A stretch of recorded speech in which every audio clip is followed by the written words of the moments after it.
Hey everybody, I'm Ginger Birkenbuell. I am the president of Burke Creative and the founder of the Honest Field Guide podcast. Here back again to talk about hair bonnets and which ones are great and which ones are kind of funky, which ones are working for me, which ones aren't. I hope that my series will help you make a decision or a better purchasing decision on which bonnet you should buy. If you want to know why I'm doing this, I did share a story earlier about my experience with bonnets as well as my children's experience with bonnets, which is what prompted me to start reviewing bonnets because something's going on in the world today with bonnets. I don't know what it is, but I'm here to find out. So this bonnet I'm wearing right now is Blissy. This is the Blissy bonnet, and I need to sort of angle it right because it's got beautiful packaging, foil stamping, which is something I haven't seen in a long time. Back in my early days of being a graphic designer, I used to do a lot of foil stamping and embossing and things like this. So this is actually pretty cool packaging. But anyway, the main thing is that I really just care about like what is happening with this bonnet. And I am here. Oh, and by the way, this has a really interesting inside. It's like really pretty, like all the things that are going on here. It's like really pretty. So anyway, I love this look. I love the feel. This is actually the only silk bonnet that I purchased, but here's the deal. It only comes in one size and I have a lot of hair. So yesterday I actually tried the Yanibest bonnet, which actually worked pretty well. This one is much tighter, and I can tell you that, as I mentioned earlier, I am prone to migraines. So this one's actually a little bit too tight for me. I don't know if there's any way to loosen it. But a couple times in the night, I was like trying to do like this with it. And I did go online to see if there were other sizes, and there are no other sizes to this bonnet.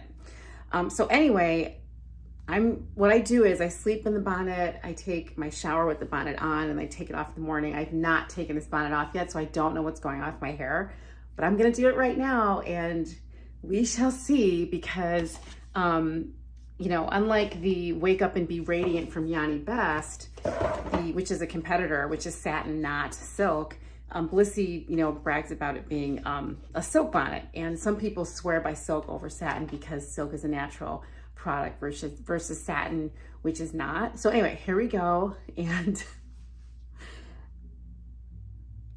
I'll see what happens. I'm going to take this off because it's going to be crazy. Listen, I have natural hair. And I actually wrote an article in Fast Company magazine about my transformation from a person that used to straighten my hair with chemical straighteners that contained lye to going all natural in 2020 because I didn't want to go back to the beauty parlor anymore. So my natural hair journey is actually memorialized in a story that Fast Company published, which you can find online. Just search Ginger Birkenbuell Fast Company, and it talks about how my black hair shaped my professional brand. So, you know, it's a thing. So, okay, here we go. Whoa, this really kept my hair tight. This is really tight. I mean, I don't know if you can see the back. It's really tight. And I'm not sure if, you know, normally when I take my bonnets off, I have to fluff my hair, right? I mean, that's just what I've got to do. And so I'm going to do this now. This is the Blissy bonnet. And you know, it actually kept it pretty organized. And the product I have in my hair right now is a pattern. And it still retained its moisture from the pattern, but it is losing some definition in these strands in the front. Interesting. So, all right, well, I don't know. I mean, maybe I'll put up with my migraines. I did wake up with a headache this morning, and I kind of do anyway in general. I'm migraine prone, but you know, and I did have some really weird dreams, and I'm wondering if it's because of the pressure on my head from this bonnet, but I don't know. I mean, we'll have to see. This actually not too bad. I took it off. It doesn't look too bad. I don't know what the back looks like. What do you think? Does the back look okay? How does it look in the back? I can't tell. I have to get a different kind of a mirror. Does it look crazy in the back, or is it working? Anyway, this is the Blissy bonnet, and I don't know, maybe there is something to having a tighter bonnet on your head versus something much, much looser. which is the Yanibest bonnet. Beautiful branding, but this is a much looser bonnet and it doesn't contain my hair as well. So anyway, there you have it. This is Blissy, and I'm gonna rank these things in writing. I'm not gonna rank it live because I really actually have to walk around a little bit and see how I feel about it. But I don't know. It doesn't look too bad. I can't see the back though, so you have to tell me in the comments what you think of the back. But this is Blissy. This is how my hair looks after wearing it all night and in the shower, because I do wear these in the shower. Not too bad. Not too bad. I don't have to do too much. So anyway, the next one I'm going to review is I'm going to probably try this next, which is a do-rag.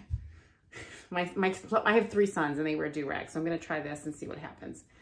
This is a whole different experience. I do not know what's going to happen here. Maybe it'll actually operate in the similar way that Blissy does, and maybe that's a good thing because the do-rags are way less expensive than a silk Blissy, way less expensive. But this is pretty neat though. I like it. I'm not, at first I was skeptical, but now I'm like, oh, maybe this is kind of working. Maybe so. See you soon.